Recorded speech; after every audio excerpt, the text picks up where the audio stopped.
Hi friends, இன்றைக்கான வீடியோவில் B carbon cleaner இந்த பி கார்பன் கிளீனர் பாருங்கள். இந்த B carbon cleaner for petrol engine only. இது வந்து பெட்ரோல் இன்ஜினுக்கு மட்டும்தான் இந்த டைப் ஆஃப் கார்பன் கிளீனர் வந்து நம்ம யூஸ் பண்ணணும். இதோட இது பாருங்கள், 50 ml ஒரு பைக்குக்கு வந்து 50 ml கெப்பாசிட்டி ஊற்றுற மாதிரி இருக்கும். பெர் எம்எல் வந்து 3.26 rupees. அதனால் 50 × 3.26 போடும்போது வந்து 163 வரும். இந்த லிக்யூடை நம்ம பைக்கில் எத்தனை லிட்டர் கெப்பாசிட்டியில் இருக்கும் போது டாப்அப் பண்ணுற மாதிரி இருக்கும். இது டாப்அப் பண்ணுறதுனால பைக்கில் எதுவும் மைலேஜில் எதுவும் மாற்றம் இருக்கும், பைக்கில் எதுவும் பிக்கப்பில் எதுவும் மாற்றம் இருக்குமா, கார்பன் எப்படி ரிமூவ் ஆகுது அப்படின்றத இந்த வீடியோவில் லைவாக எப்படி செக் பண்ணி எவ்வளோ கெப்பாசிட்டியில் டாப்அப் பண்ணுன்றதை பற்றி தான் இந்த வீடியோவில் பார்க்க போகிறோம். வாங்க வீடியோக்குள்ளே போகலாம். நம்ம இந்த பி கார்பன் கிளீனரை வந்து நம்ம பெட்ரோலில் தான் பெட்ரோலோட டைரெக்டாக மிக்ஸ் பண்ணி நம்ம டாப்அப் பண்ணுற மாதிரி இருக்கும்.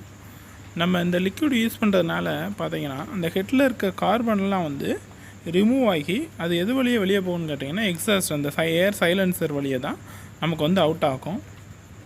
இந்த கார்பன் கிளீனர் யூஸ் பண்ணுறதுனால என்ன ஆகுதுன்னா, பழைய மாடல் வெஹிக்கிள்லாம் பார்த்திங்கன்னா கார்பன் வந்து ரிமூவ் பண்ணுறதுக்கு ஃபர்தர் அதுக்குன்னு ஒரு இது மிஷின் இருக்கும். அந்த மிஷினில் தான் நம்ம வந்து அதில் பைக்கு வழியே ஏரை இன்லெட் பண்ணி அது மூலமாக தான் நம்ம வந்து பைக்கில் இருக்க கார்பனை ரிமூவ் பண்ணுவோம். நம்ம வெஹிக்கிள் வந்து நியூ வெஹிக்கிளில் இருக்கும்போது வந்து எந்த விதமான அந்த ஸ்மோக்கும் வந்து நம்ம எக்ஸாஸ்ட் வழியே வெளியே போகாது. பைக்கு கொஞ்சம் நாளாக என்ன ஆகும்னா எக்ஸாஸ்ட் வழியே ஸ்மோக் வரதை பார்க்க முடியும். அப்படிப்பட்ட கண்டிஷனில் இந்த மாதிரி வந்து நம்ம கார்பன் கிளீனர் யூஸ் பண்ணனால ஸ்மோக்கும் கண்ட்ரோல் ஆகும். அது போக முக்கியமாக நமக்கு வந்து ஏர் பொல்யூஷனும் ரொம்ப கண்ட்ரோலாக கம்ப்ளீட்டாக வந்து அரெஸ்ட் வர நம்மளே லைவாக பார்க்க முடியும். நீங்கள் இந்த லிக்விடை வந்து நம்ம எத்தனை லிட்டர் கெப்பாசிட்டியில் ஊற்றணும்னா 2-3 லிட்டர் கெப்பாசிட்டியில் இருக்கும்போது பெட்ரோலில் மிக்ஸ் பண்ணுற மாதிரி இருக்கும். இது வந்து பெட்ரோல் இன்ஜினுக்கு தான் சூட்டபுளாக இருக்குது.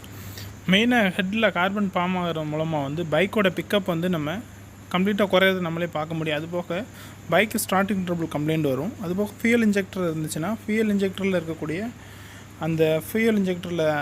அந்த அடைப்பு அந்த மாதிரி இதை வந்து இந்த கார்பன் கிளீனர் யூஸ் பண்ணும்போது வந்து அதில் இருக்க கார்பன்லாம் ஈஸியாக வந்து நம்ம ரிமூவ் பண்ண முடியும்.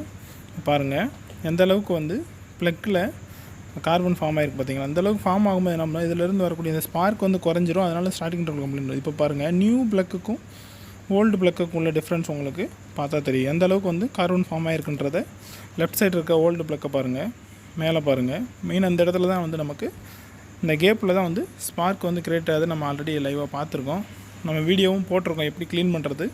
அதுபோக ஃபியூயல் இன்ஜெக்டர் எப்படி க்ளீன் பண்ணுறது வீடியோவும் நம்ம சேனலில் போட்டிருக்கோம். அந்த லிங்க்குமே இந்த வீடியோ டிஸ்கிரிப்ஷன் பாக்ஸில் கொடுத்துருக்கேன், வேண்டுறவங்க செக் பண்ணி பார்த்துக்கோங்க. இது வழியே தான் நமக்கு வந்து இந்த ஃபியூயல் இன்ஜெக்டர் வழியே தான் நமக்கு வந்து ஃபியூயல் உள்ளே போகும்போது இந்த ஹெட்டில் வந்து கார்பன் வந்து ஃபார்ம் ஆகுது. அதனால தான் வந்து 3 months ஒன்ஸ் நம்ம வெஹிக்கிள் வந்து ஒரு 2-3 years அப்புறம் ஆயிடுச்சுன்னா இந்த மாதிரி வந்து நம்ம கார்பன் கிளீனர் யூஸ் பண்ணி நம்ம பைக்குக்கு மெயின்டைன் பண்ணுறது மூலமாக என்ன ஆகும்னா ஹெட்டில் இருக்க கார்பன் வந்து கம்ப்ளீட்டாக ரிமூவ் ஆகி எக்ஸாஸ்ட் வெளியே போகிறத நம்ம பார்க்க முடியும். நீங்கள் இந்த நார்மலாக உங்கள் வெஹிக்கிள் வந்து ஸ்மோக் வராமல் இருக்கும்போது நீங்கள் ஆயில் யூஸ் பண்ணிவிட்டு நெக்ஸ்ட்டு பார்த்தீங்கன்னா பைக் ரன்னிங்கில் பார்க்கும்போது என்ன ஆகுனா லைட்டாக ஸ்மோக் வர மாதிரி இருக்கும். ஏன் அந்த ஸ்மோக் வருதுன்னு கேட்டிங்கன்னா இந்த ஹெட்டில் இருக்க அந்த கார்பன்லாம் எரிஞ்சு எக்ஸாஸ்ட் வழியாக அவுட் ஆகிறத நம்ம பார்க்க முடியும். நெக்ஸ்ட்டு வந்து இந்த கார்பன் கிளீனர் லிக்யூட் வந்து வெஹிக்கிள் வந்து ஆல்ரெடி சொன்னது மாதிரி 2-3 லிட்டர் கெப்பாசிட்டி இருக்கும்போது ரொம்ப கம்மியாக இருக்கும்போது ஊற்றிடாதீங்க.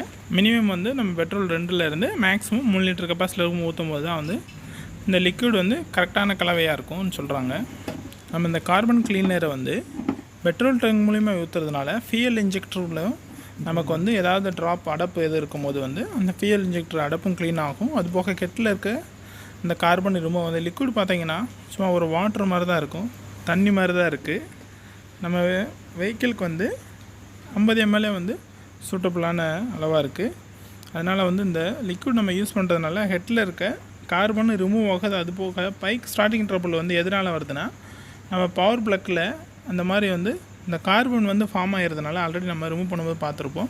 இந்த கார்பன் ஃபார்ம் ஆகிறதுனால தான் வந்து நமக்கு என்ன ஆகுதுன்னா அந்த கரெக்டான வந்து ஸ்பார்க் வந்து அந்த ஹெட்டுக்கு போய் சேராமல் ஃபியூயல் வந்து எரிக்கப்படாதனால ஃபியூயலும் தேவைக்கு அதிகமாக உள்ளே போய் அதிகப்படியான கார்பன் வந்து ஃபார்ம் ஆகிற மாதிரி இருக்குது. அதனால் வந்து இந்த கார்பன் கிளீனர் யூஸ் பண்ணுறது மூலமாக ஃபியூயல் இன்ஜெக்டரும் க்ளீன் ஆகிக்கிடும். நெக்ஸ்ட்டு ஹெட்டில் இருக்க கார்பனும் ரிமூவ் ஆகிடுது. நம்ம ஸ்பார்க் ப்ளக்கில் வந்து ஸ்பார்க் வந்து குயிக்காக போகும். அதனால் மைலேஜும் கொஞ்சம் இம்ப்ரூவ்மெண்ட் இருக்கிறத நம்மளே பார்க்க முடியும். அதுபோக ஸ்டார்டிங் ட்ரபிள் கம்ப்ளைண்ட், மெயினாக வந்து ஸ்டார்டிங் ட்ரபிள் கம்ப்ளைண்ட்டும் நமக்கு கம்ப்ளீட்டாக வந்து அரெஸ்ட் ஆயிரும். அதனால் வந்து உங்கள் வெஹிக்கிள் வந்து இந்த மாதிரி வந்து ஸ்மோக் அதிகமாகிற மாதிரி இருந்துச்சுன்னா இந்த கார்பன் கிளீனர் யூஸ் பண்ணி பைக்கையும் மெயின்டைன் பண்ணிக்கலாம். அதுபோக வந்து நம்ம சுற்றுச்சூழலையும் நம்ம மாசு விடாமல் பாதுகாத்துக்கலாம். வீடியோ பிடிச்சிருந்தா லைக் பண்ணிக்கோங்க. மீண்டும் இது போன்ற அடுத்த பயனுள்ள வீடியோக்களை சந்திக்கிறேன். நன்றி. தேங்க்யூ.